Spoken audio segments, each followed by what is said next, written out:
Well, hello there, and welcome back to episode 3 of Lost Codex Legends. My name is Jesse, and today, we're going to be talking about someone very important.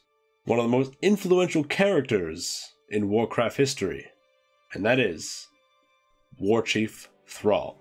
Now, I know what you're saying. Some of you who know that I'm a Garrosh fan, you must be saying, Jesse, have you come around? Have you changed your mind?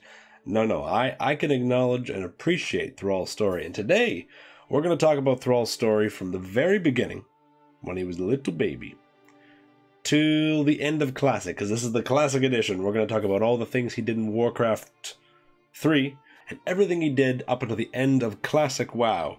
This is not Thrall's only video. Thrall will get another video after this, at some point in the future, but this is covering everything he did to the end of Classic, for this is the Classic Edition of Thrall, hence the very outdated Thrall model in the thumbnail. We were going to go for the Warcraft 3 model, we chose not to. But, let's get right to it. Let's dive right in to Thrall's story. Now, by now, most of us know that Thrall's Orcish name is Goel. Baby Goel was born to Durotan, chieftain of the Frostwolves, and his mate Draka. Now, back in the day, Draka and Durotan were not in the Horde's good books. Gul'dan had exiled them in the Frostwolves north, made a threat to Durotan that he would kill every last Frostwolf should Durotan resist or make contact with the Horde. He didn't dare kill Durotan then, because if he did, Durotan would be a martyr for all of his outspoken warnings, and so Durotan obliged with the outcasting and went north. When Draka gave birth to Goel, and Durotan saw that Goel's skin was green, that was it. That was the last straw, and Gul'dan needed to be dethroned. So, he went to Orgrim and had a secret meeting with Orgrim in Loch Modan with his wife and baby Goel. Warned him of all the mysterious things that he suspected Gul'dan of having, connections to demons, and the mysterious warning he had received from a stranger, the night before the orcs drank the blood, all the stuff, and Orgrim agreed that Gul'dan and Black Hen needed to be dethroned, but they needed to abide their time. So Orgrim sent his personal guards to escort Durotan and Draka and Goel back to the Frostwolves, while Orgrim went back to the Horde to wait. Now, unfortunately, Orgrim's guards were not loyal to him. They were loyal to the Shadow Council, and they heard everything. And so a couple days into the journey, they ambushed Durotan and Draka and absolutely brutally massacred them. If you guys have read Lord of the Clans by Christie Golden, Durotan and Draka's death scene is awful. Durotan loses an arm in the battle, he watches Draka die, and the assassins don't even kill Goel, obviously. They actually tell Durotan that they're going to let him survive, and they hope that wolves and crows rip him apart. And so Durotan bleeds out and watches his son scream in the middle of this frozen wasteland, until baby Goel is found by a hunting party of humans, led by Aedelus Blackmore. Now, Blackmore is a noble from Durnhold, and at this point, Stormwind hasn't fallen yet, but they have received reports from Stormwind about these mysterious creatures named orcs, and they realize that these orcs are real. Blackmore doesn't tell anyone that he has a secret orc at first. Blackmore decides he's going to take this little orc back to Durnhold so he can study it, learn everything he can about the enemy, and so baby Goel is taken back to Durnhold, where he is given the name Thrall. And for the rest of Thrall's story, up until much later, he takes on that name. Now, Thrall is raised by the humans in Durnhold, and Blackmore teaches him a whole bunch of stuff. He teaches him strategy, he teaches him philosophy, he teaches him how to read and write. Whether he does that personally, it's not the case, but he shapes Thrall with human teachings, but he also throws him into the gladiator pit. So Thrall's whole life, from a young child to a teenager, is fighting in this gladiator ring, and usually not fair fights, usually against a bunch of other humans, and Thrall has this brutal upbringing. Now, Blackmore has a plan for Thrall. At this point, the First War and the Second War is over, and the Orcish Horde is just rotting in internment camps, and Blackmore wants Thrall to lead them under Blackmore's command, dismantle the Alliance, and Blackmore can live in this weird, bizarre world where he is leadership and the Horde serves him. but he's not a kind master. He is brutal, he is savage, he is arrogant, and Thrall is beaten for most of his life. Thrall has one friend in Durnhold, and her name is Taretha Foxton. Now, Taretha is the daughter of Thrall's wet nurse. Now, ever since they were children, Taretha has maintained contact with Thrall through little notes and meeting when they can. And when Thrall is in this really dark period, and he's succumbing to despair, and he has just been savagely beaten in the gladiator ring, Thrall wants to escape, and Taretha helps him with that. So with a distraction, she sets this diversion, Thrall escapes, she gives him supplies, and off he goes into the wild to start his own D&D campaign. Now, he gets captured pretty fast by some humans, and thrown into a different internment camp, where he learns a little bit about Orcish history and Gul'dan, and he learns to seek out someone named Grom Hellscream. Now, the reason why the other orcs don't really care to escape with Thrall is they are afflicted with this lethargy, this sort of just depressive attitude where none of the orcs, they have been beaten, they have been rounded up, they have no drive to do anything. But Thrall has tasted freedom. Thrall escapes and manages to find the war songs and manages to find Grom. Now, with Thrall, he carries a small little blue cloth from the blanket that was wrapped around him, I guess, as a baby.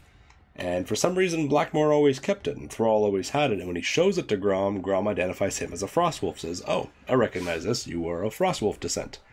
And, you know, Grom has a little teaching moment with Thrall, teaches him Orcish, teaches him some things, and then sends him on his way. Go find the Frostwolves, they're up in the mountains. Thrall goes to the mountains, and there he meets Drekthar, who is slowly started to rekindle his connection with the elements. After Gul'dan banishes them to the Northlands, Drekthar renounced his use of the Fel, and the elements started to slowly respond. Now here is where Thrall really starts to learn about Orcish history. Drekthar teaches him everything from what shamans are to everything they did back in the day on Draenor, and obviously Drekthar realizes this is the son of Durotan and Draka. As time goes by, Thrall is accepted into the clan, and one of the Frostwolves named Snowsong accepts Thrall as her chosen master. She chooses Thrall. During his initiation, Thrall befriends the elements of air, earth, fire, and water, and the element of spirit, the element of the wilds. This is a huge moment, because the elements have not taken on new shamans ever since Gul'dan corrupted the First Horde. And so, through Drekthar, Thrall is taught shamanism, so he's now been raised as a gladiator, and now he's stepping into a second spec and he's becoming a shaman. During this time when Thrall is learning about Orcish tradition and the pride that his people once felt, and the contrast in which he saw in the internment camps, a stranger comes to camp, an orc stranger, obviously. And this orc stranger Thrall tried to befriend, but the stranger's a dick. He calls Grommash Hellscream demon-ridden. He calls the Frostwolves a bunch of cowards for hiding up in the mountains, and he says humans aren't worth fighting. Now Thrall takes offense to all of these comments and challenges this stranger to combat. The stranger throws off his cloak, and he has this massive warhammer in his hand and this black iron plate, and the two fight, and Thrall manages to disarm the stranger, and then tries to choke him, but the Frostwolves hold him back. The stranger laughs and introduces himself as Orgrim Doomhammer. You find out that Drekthar had alerted him of the son of Durotan's return, and Orgrim wanted to see for himself if he was deserving of the praise. And not only did he challenge Orgrim, but he bested him in combat, something that's only been done once by Durotan a long time ago. So this is an emotional moment for Orgrim as he sees his former best friend, who he still holds the guilt of sending Durotan to his death by accident many years ago, on his shoulders.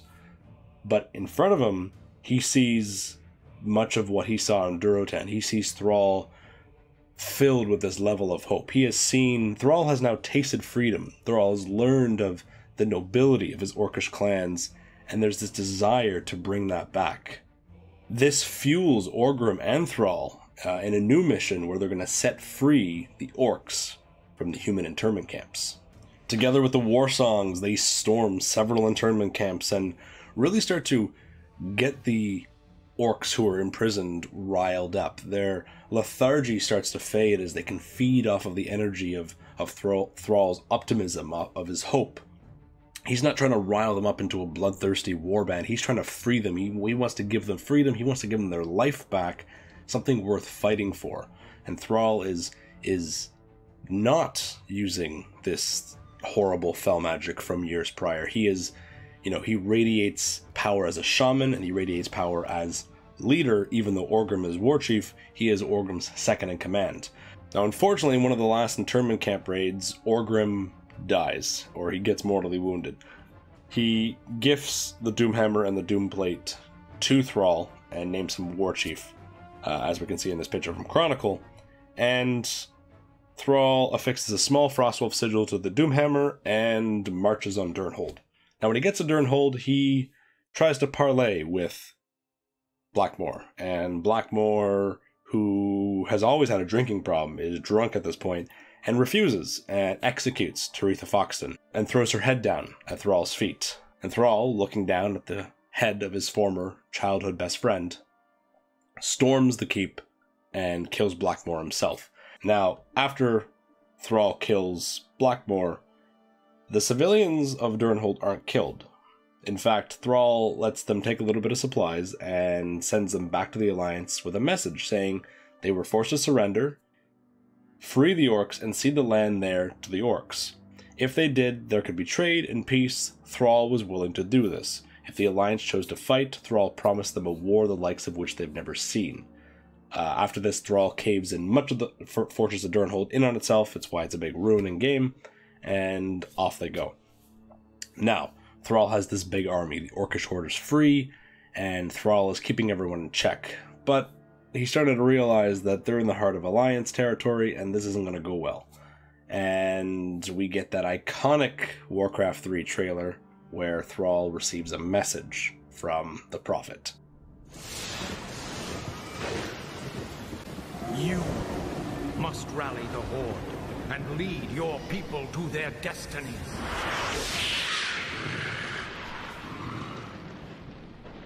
Now, Medivh tells them that they need to go west if they are to save the Orcish people and find their destiny. And so Thrall is a little bit untrusting. How can you trust the spirit, especially with orcs and their history of trusting spirits, right?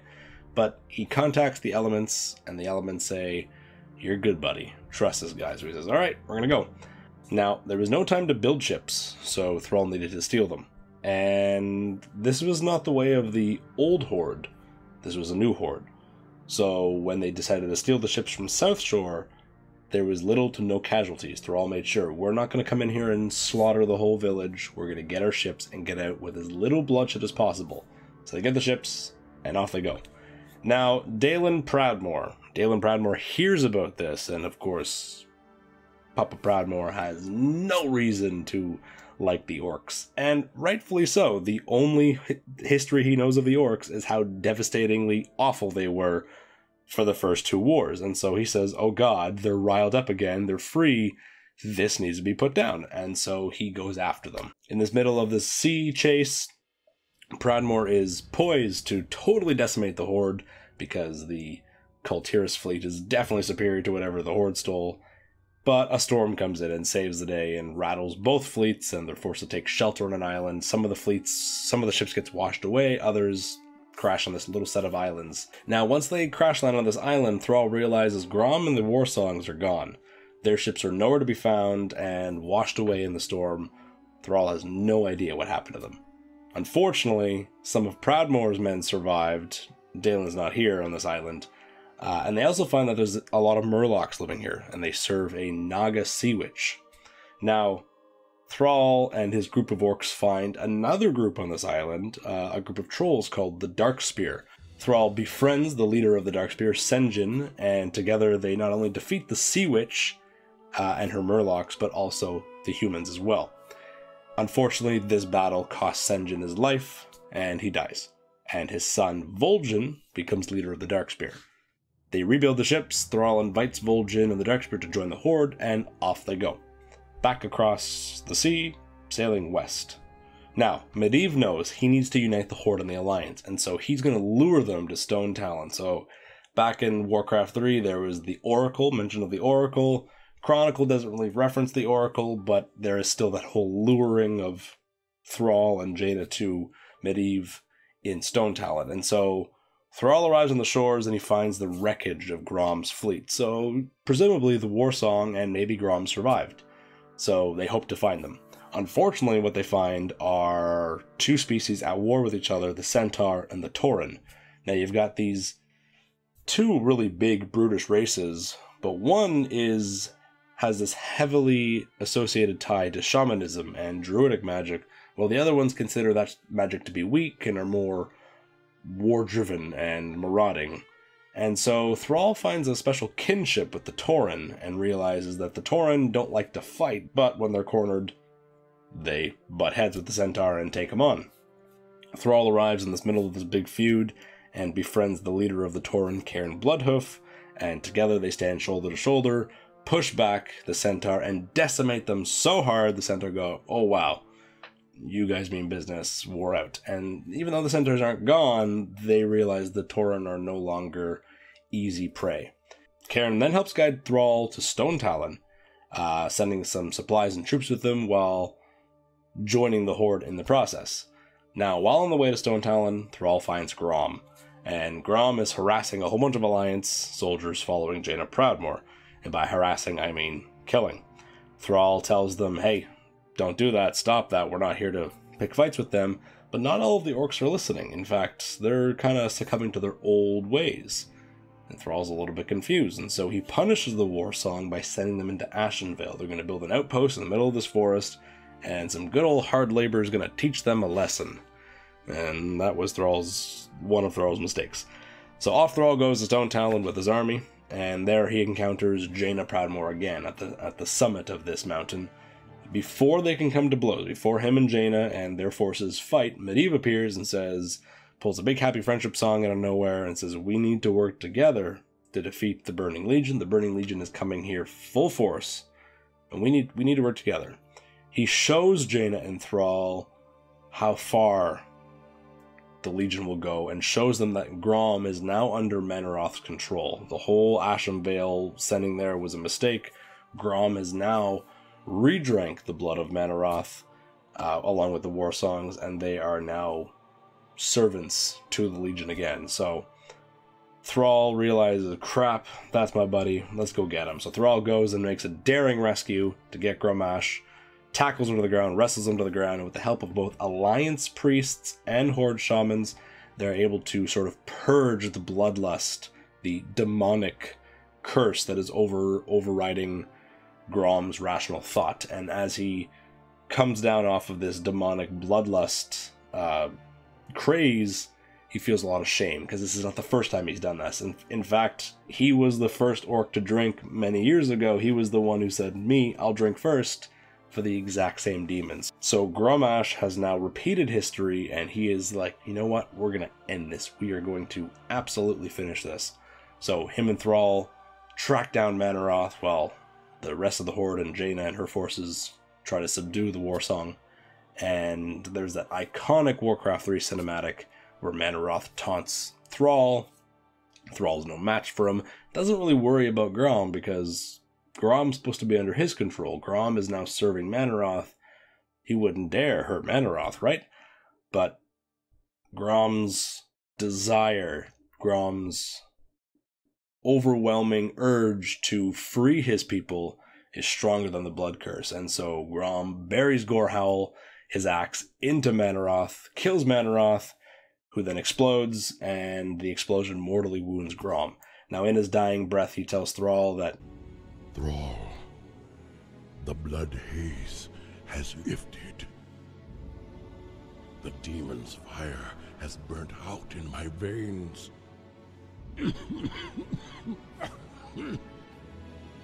I have freed myself.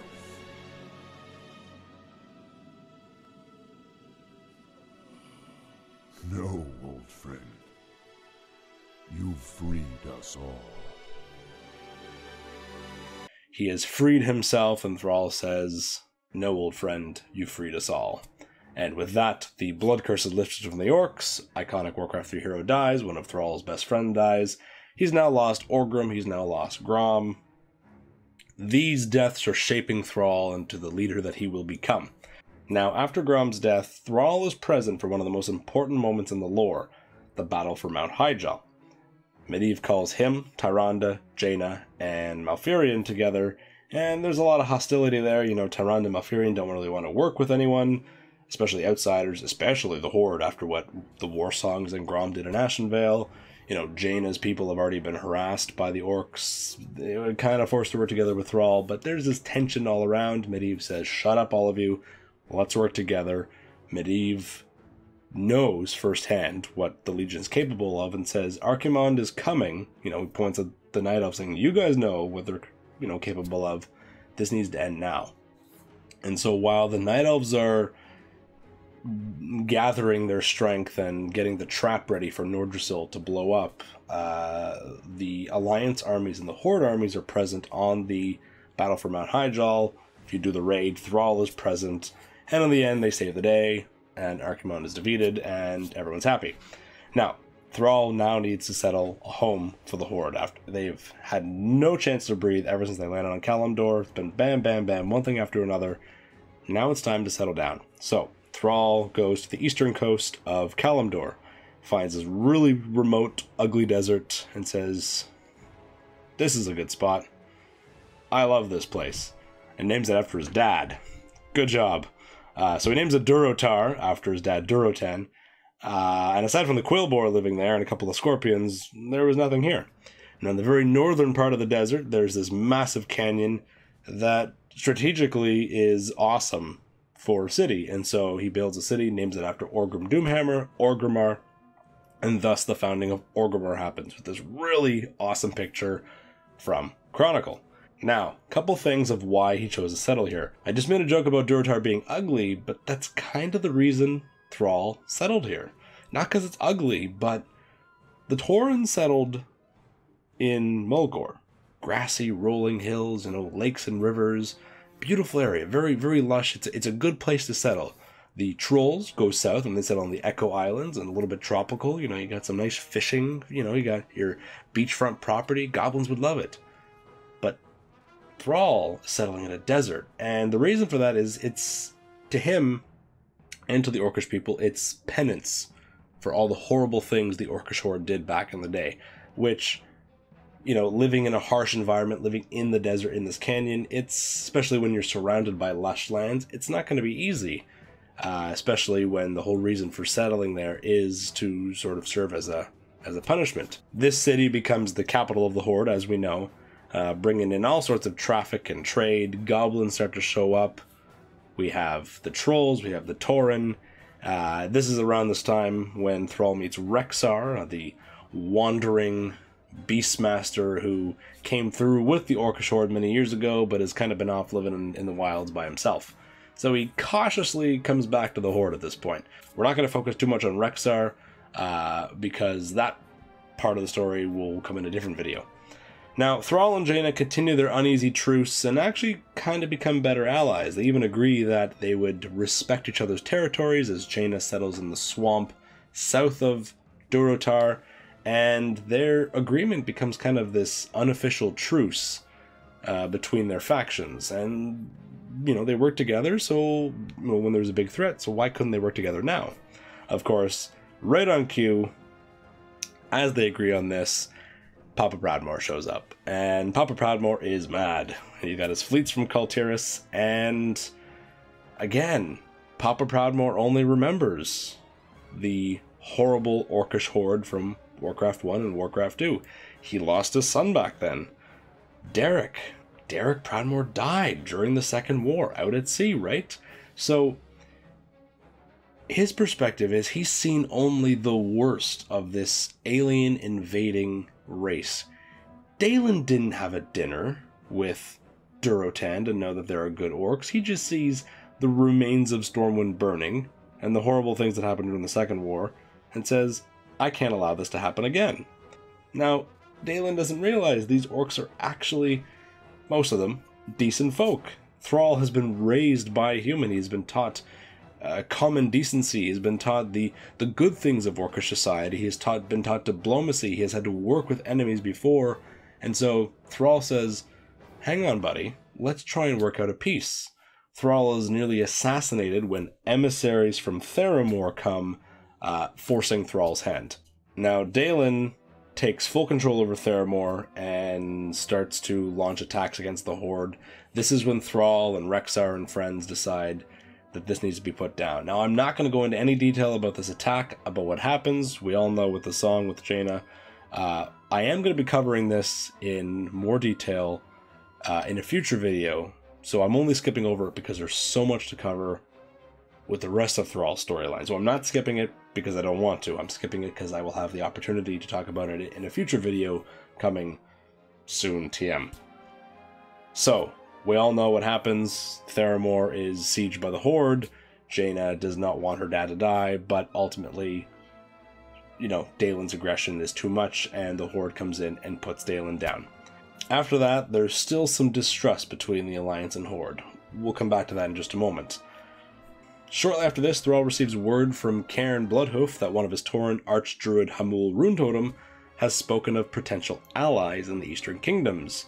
The Forsaken, the former members of the Scourge who have recently reclaimed their free will. Now, Thrall's a little bit cautious, because, you know, zombies.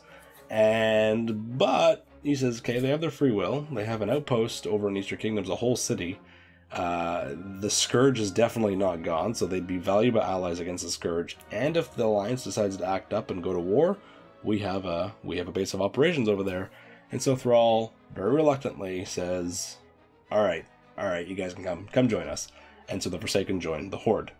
The distrust between the Alliance and Horde is kind of brought up slightly with some cultist movement from the Burning Blade, who try to provoke the aggression, and Thrall comes in and kills the cultist leader. This prompts Jaina and Thrall to form a more formal treaty. They need to really try to keep the Horde and Alliance together, or at least peaceably tolerant of each other. And that's kind of where Vanilla WoW starts. And how the whole trailer, the tenuous pact between the Alliance and Horde, it still exists. It's very thin, but it still exists. And you know, there's skirmishes around the world, and Arathi Basin and Warsong Gulch and Ultrak Valley, but the factions are trying. They're trying right now. And nothing big has happened yet. Now, World of Warcraft Thrall. Now, I've made the joke that Thrall did nothing in Vanilla WoW, and while that's kind of true, it's kind of not true. Let me explain. Up until this point, Thrall has been a go-to guy, right? He escaped from Durnhold, he learned who he was as an orc, he learned who the orcish people were, he reunited Orgrim Doomhammer, Grom Hellscream, Drekthar, he formed a new horde. He brought in all these races, fought with enemies, fought against the Burning Legion, everything happened together. Thrall has been a true go-to guy, right? But now he's established a whole new faction, now he's established a city, now he is a proper leader. And in Vanilla, a lot of the things that he does is from behind the scenes. It's from the commanding table. And I made the joke here that he sends young heroes to serve in the name of the Horde, and all of World of Warcraft Vanilla is Thrall playing his own RTS. Where we played the RTS and commanded Thrall and his forces to go do something, now Thrall is the one playing the RTS, commanding the Horde soldiers, us, the players, in what we do. And a lot of this comes from Chronicle, because Chronicle really confirms who did what in the first couple expansions of World of Warcraft. And so Thrall is the one who sends Horde agents to deal with the Syndicate in Alterac, and at some point during that time, they return the necklace of Taretha Foxton back to Thrall. He's also the one to send forces to the Badlands to set up a new base. One of the commanders, Gorshak, allows himself to be captured by the Dark Irons to learn some intel, and he learns that Moira Bronzebeard has been captured by the Dark Irons. Sends that word back to Thrall, and Thrall says, you know, this is actually a good opportunity to earn some favor with the dwarves of the Eastern Kingdoms to show that we're not enemies. Thrall is actively trying to be diplomatic here, not to like ransom her off, not to blackmail, but says if we save her, you know, we will show the dwarves of the Alliance that we're not enemies. Unfortunately, canonically, the Alliance are the ones who go in to Blackrock Depths. But, you know, the thought was there. Good job, Thrall. Thrall is the one who sent Horde soldiers to deal with the cultists in Ragefire Chasm, right under his own city. He sends Horde to deal with the aggressive centaurs and Desolace and that whole civil war going on there. And it's actually the Horde who canonically clear out Maraudon on Thrall's orders. Thrall was also made aware of Dalrend Blackhand, who was not happy with Orgrim becoming war chief, who has now settled all the Blackrock orcs up in Blackrock Spire. And Thrall becomes aware of their alliance with the Black Dragonflight. Now, the means of which he finds out this information we'll talk about later. There's some clever manipulation going on here, but Thrall hears of Ren's alliance and sends the Horde in to deal with this true horde of Blackrock loyalists who are loyal to the son of the Horde's old war chief Blackhand. And so the Horde are the ones who canonically clear out lower and upper Blackrock Spire. They kill Dalrend, which is you're able to bring back his head back to Orgrimmar. And while they're at it, they decide we're here, we might as well clear the Black Dragons as well. And so Horde are the ones who canonically clear out Blackwing Lair as well. They go in, fight Nefarian and kill Nefarian, and bring his head back to Orgrimmar. Now I just want to say, totally interrupting the history lesson here for a moment, but back in the day, 9 years ago, I wrote Boom Diata Wow. And there's a part in the song where Onyxia sings, "I hate the lions and all those stinking Horde." We show Onyxia talking, and then we show her head hanging in Stormwind, because canonically, the Alliance get the kill on Onyxia, and her head never gets mounted in Orgrimmar, it's only Stormwind. But I thought, back in the day, you know, the Horde kind of deserves their own kill, so we're going to put Nefarian's head in Orgrimmar. We're going to give canonically the Alliance, I thought about this when I was writing the script, we're going to give canonically the Alliance the Onyxia head, as it happens in the comics, and Nefarian will come in singing and all those stinking Horde, and his head will be hanging in Orgrimmar. Now, Nefarian's head could be seen in Stormwind, just as Onyxia's head could be seen in Orgrimmar, but I thought back in the day, we're going to have Nefarian be canonically killed by the Horde, and who would have thought, many years later, Chronicle confirms that. So I'm just saying, I'm just gonna be the guy who says, I called it a long time ago. I'm just saying. For those of you who haven't seen it, go watch Boom Diata Wow. I'm a little bit biased, but it's quite catchy. I just watched it while filming this. It's so catchy. God. Thrall also orders the Horde agents to storm Zul'Gurub and take down Jindo the Hexer and the Blood God Hakkar. And so they get the canonical kill in both Blackwing Lair, Upper Blackrock Spire, Lower Blackrock Spire, and Zul'Gurub as well. Thrall and Bolvar unite their forces for the Battle of Ahn'Qiraj, in which Saurfang leads the campaign. Now, shortly towards the end of Classic, Thrall is writing a book on his people's history. He's learned a lot from Drekthar, and it's actually how we read Rise of the Horde from Christie Golden is actually from Thrall's writing the book.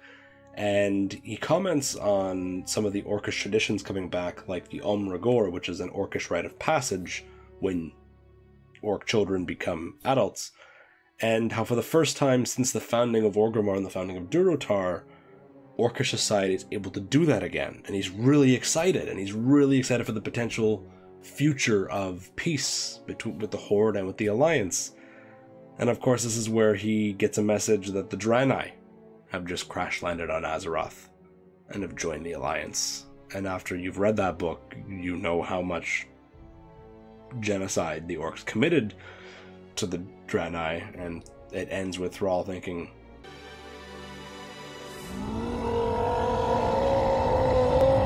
and that's kind of where Burning Crusade starts, and that's where we're going to finish the Orcish history of the original Warcraft 3 Thrall and classic World of Warcraft Thrall. Now, there is so much more of Thrall to cover, so I promise you, we will finish his story. But I really wanted to focus on the Warchief Thrall that we all know from the vanilla days, that model standing in Orgrimmar with that typical Metzen growl and that unique skin that he has, the blue eyes, Bright Blue Eyes, that skin is not I mean, it is a player skin, but not available. Specifically, Thrall's skin was only available to him. And the textureless Doomhammer and the ancient Doomplate with 12.5 pixels. It's amazing.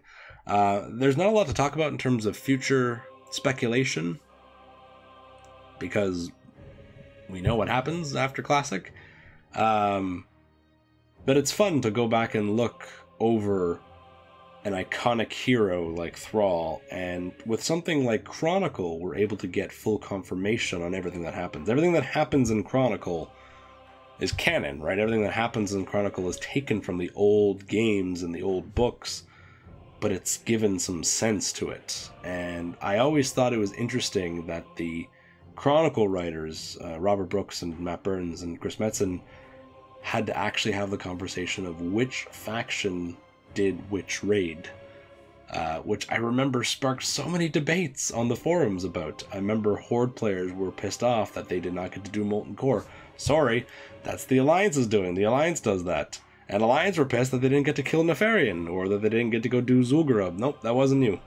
There's a lot there, and it's really cool to have these canonical versions of, even though back in the day, you as the Horde player may have done Molten Core or Blackrock Depths, that never happened. But instead, you are the ones who get the kill on Dalrend Blackhand and Nefarian, son of Deathwing. So I thought it was really cool that we saw a lot of these classic moments solidified with certain faction kills. And it really made me think, you know, every time Thrall is mentioned in the vanilla part of Chronicle 3, it's just him sending soldiers. And it's essentially just Thrall playing as an RTS. World of Warcraft Classic, the RTS played by Thrall. That's what the Horde is, pretty much. Anyways, thank you guys so much for listening to this special Classic edition of Lost Codex Legends featuring Thrall. We will be back at some point to finish Thrall's story. And don't worry, a lot of the characters that I quickly skimmed over, like Vol'jin and Cairn and all that, they will get their time. Rexxar, Dalen, Papa Proudmoore, everyone's going to get their time. I really wanted to focus on Thrall because there was so much to talk about. And that's only Classic. I got every expansion after this to talk about. Good God, this guy's done a lot. Special thanks to Chandran and Ladis for the amazing notes. There is so many notes here, and they stopped at the end of Warcraft 3, or Classic WoW rather.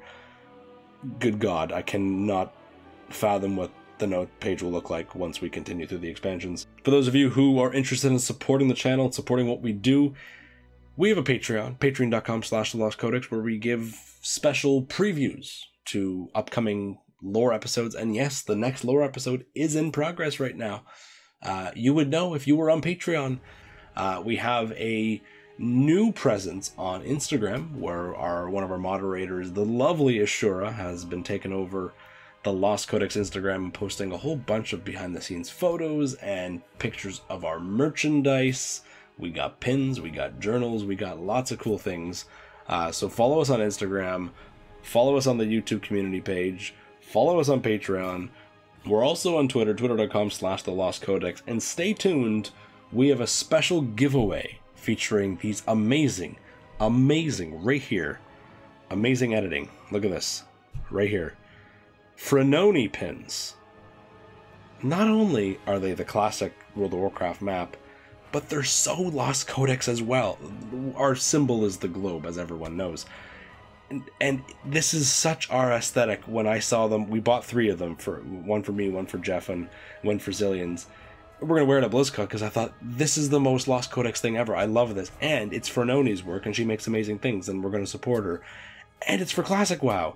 So if you want one of these pins, you can buy one from Frenoni, or you can follow us on Twitter for a giveaway that we haven't announced yet, but it's coming soon for the week of Classic. So head on over to twitter.com/thelostcodex for all that information when it's relevant, when it comes out. TM. But until then, guys, thank you guys so much for listening to this special episode of Lost Codex Legends Classic Edition Thrall, and we'll see you next time for our next episode featuring that one guy, or gal, or place. You know the one. No, not that one. That one. Definitely that one. Maybe. We'll decide. Soon. Alright. Thank you guys.